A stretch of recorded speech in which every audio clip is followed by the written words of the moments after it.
ARM അജയന്റെ രണ്ടാം മോഷണം. മലയാളികൾക്ക് ഓണത്തിന്റെ കൂടെ പാൽ പായസത്തിനൊപ്പം പാലട പായസത്തിനൊപ്പം അടപ്രഥമനൊപ്പം കിട്ടിയിട്ടുള്ള ഒരു സിനിമാ പായസമാണ് ARM അജയന്റെ രണ്ടാം മോഷണം. ടോവിനോയുടെ കരിയറിലെ ഏറ്റവും നല്ല ചിത്രം എന്ന് വേണമെങ്കിൽ വിശേഷിപ്പിക്കാം. മിന്നൽ മുരളി ഒക്കെ വന്നതിന് ശേഷം കുട്ടികളുടെ ഒരു ഹീറോ ആയി മാറിയിട്ടുണ്ട് ടോവിനോ. പക്ഷെ ഇതുകൂടി വന്നതിന് ശേഷം എല്ലാവരുടെയും ഹീറോ ആയിട്ട് ടോവിനോ മാറുകയാണ്. കാരണം ഇതിനകത്ത് 3 കഥാപാത്രങ്ങളെയാണ് ടോവിനോ അവതരിപ്പിച്ചിരിക്കുന്നത്. കേളു എന്നൊരു പോരാളി, മണിയൻ എന്ന ഒരു കള്ളൻ കഥാപാത്രം, അജയൻ എന്ന ഒരു അധ്യാപകന്റെ, ഒരു ട്യൂഷൻ എടുക്കുന്ന അധ്യാപകന്റെ കഥാപാത്രം. ഇത് 3ലും ഏതാണ് മികച്ചു നിൽക്കുന്നത് എന്ന് ചോദിച്ചു കഴിഞ്ഞാൽ പറയാൻ കഴിയില്ല. കാരണം 3നും 3 ബോഡി ലാംഗ്വേജ്, സംസാര ശൈലി, ഭാവാഭിനയം 3 വ്യത്യസ്ത തരത്തിലാണ് ടോവിനോ കൊടുത്തിട്ടുള്ളത്. നമ്മൾ ഇതിനു മുമ്പ് ഡബിൾ റോളും ട്രിപ്പിൾ റോളും ഒക്കെ പലരുടെയും കണ്ടിട്ടുണ്ട്. പക്ഷെ അതിൽ നിന്നൊക്കെ വ്യത്യസ്തമായിട്ട് ഒരു കഥാപാത്രവും മറ്റേ കഥാപാത്രവുമായിട്ട് ഒരു തരത്തിലും സംഭാഷണ രീതിയിലോ അഭിനയ ശൈലിയിലോ ശരീരഭാഷയിലോ ഒന്നും സാമ്യതയില്ലാത്ത രീതിയിലാണ് അതിൽ മണിയൻ എന്ന കഥാപാത്രം തീർച്ചയായിട്ടും ഞെട്ടിപ്പിക്കും. ഭയങ്കര വ്യത്യസ്തമായിട്ടുള്ള ഒരു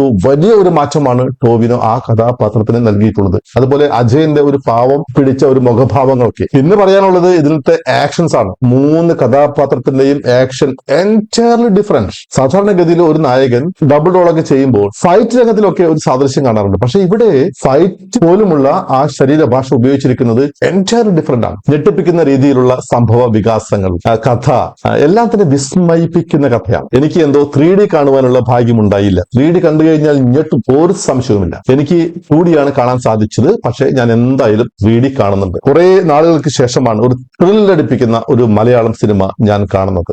ഭയങ്കര ഹാപ്പി ആയിട്ടുണ്ട്. അപ്പോൾ പ്രത്യേകിച്ച് ഈ ഓണക്കാലത്ത് ഈ സിനിമ നിങ്ങൾ എല്ലാവരും കാണുന്നത് നല്ലതാണ്. പ്രത്യേകിച്ച് കുട്ടികളെ കാണിക്കാൻ മറക്കരുത്. എല്ലാവർക്കും ഇഷ്ടപ്പെടും എന്ന് ഞാൻ വിചാരിക്കുന്നു. ഞാൻ സാധാരണ സിനിമ റിവ്യൂ ചെയ്യുന്നത് എനിക്ക് ഇഷ്ടപ്പെട്ട സിനിമകൾ മാത്രമേ ചെയ്യാറുള്ളൂ. ഇത് എനിക്ക് ഇഷ്ടപ്പെട്ടു, ആസ്വദിച്ചു, ആനന്ദിച്ചു. രണ്ടാമതും കാണാൻ ഞാൻ പോകുന്നുണ്ട്. അപ്പൊ എല്ലാവർക്കും ഹാപ്പി ഓണം.